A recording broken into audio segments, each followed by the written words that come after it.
What's up, guys? Danny here with the Gaming Gazebo, and I'm doing a review on a long-awaited Wii U title, Lego City Undercover. We've had some issues with acquiring this game, so sorry if the review comes out a week later. We were supposed to do it last week, but issues happen.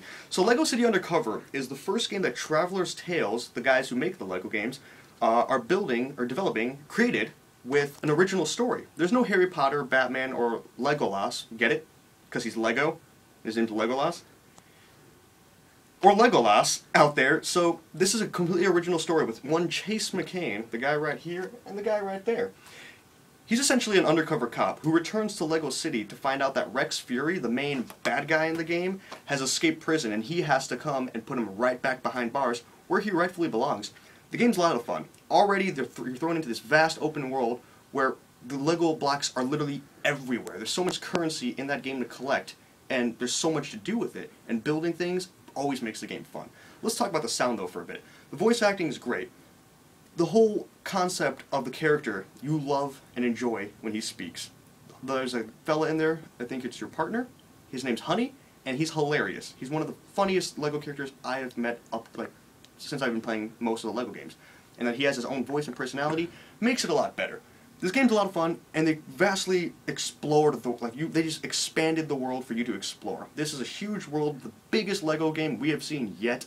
I think it's bigger than Lord of the Rings and Lego Batman 2 combined. It's a massive, and it reminds you of Grand Theft Auto in a way. You've got San Francisco, you've got New York, and then you've got some outback forest area to go explore. Now the game borrows a lot from previous Lego games, but it's nothing we haven't seen before in Lego games. It's fun, it's great, and I enjoyed it a lot. There's an awesome story behind it that borrows from Dirty Harry, Matrix, Goodfellas, and a bunch of other things that if you watch movies, you'll understand a lot of these references. Now, if you're not a movie watcher and you're playing this game, you may not understand most of the jokes, which is fine, because there's a lot of jokes in there that you're still going to like. The gameplay, just like every other Lego game, you go around town, you smash things, you collect things, you earn suits, which are different personalities and personas for Chase. You have, miner suits, fireman suits, undercover burglar suits, which allow you to break into places to acquire random things. They can be more money, building blocks, or another suit. There's no limit of what you can do in this game. I mean, obviously there is, but not a big limit.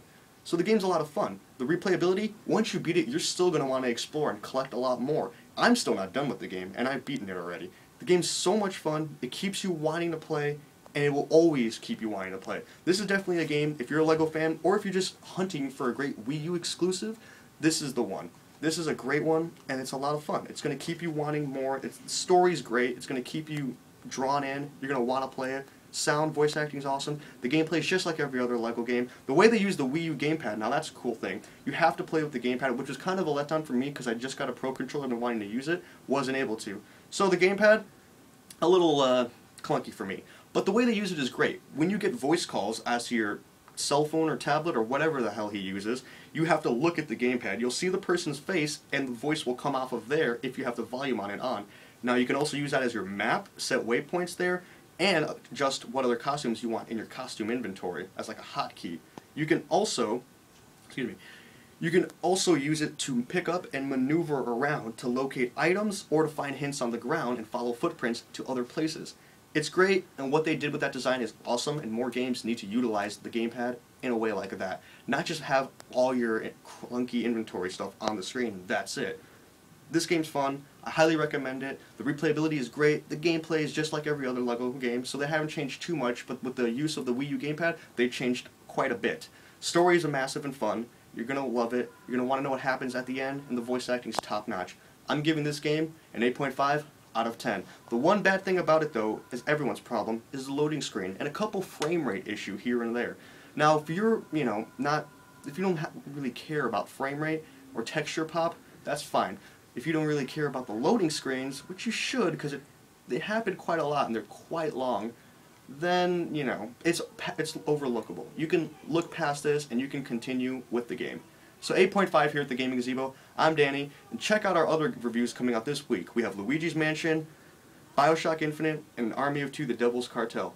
Look forward to those. I'll be reviewing Luigi's Mansion and Bioshock Infinite. I'll see you guys next time.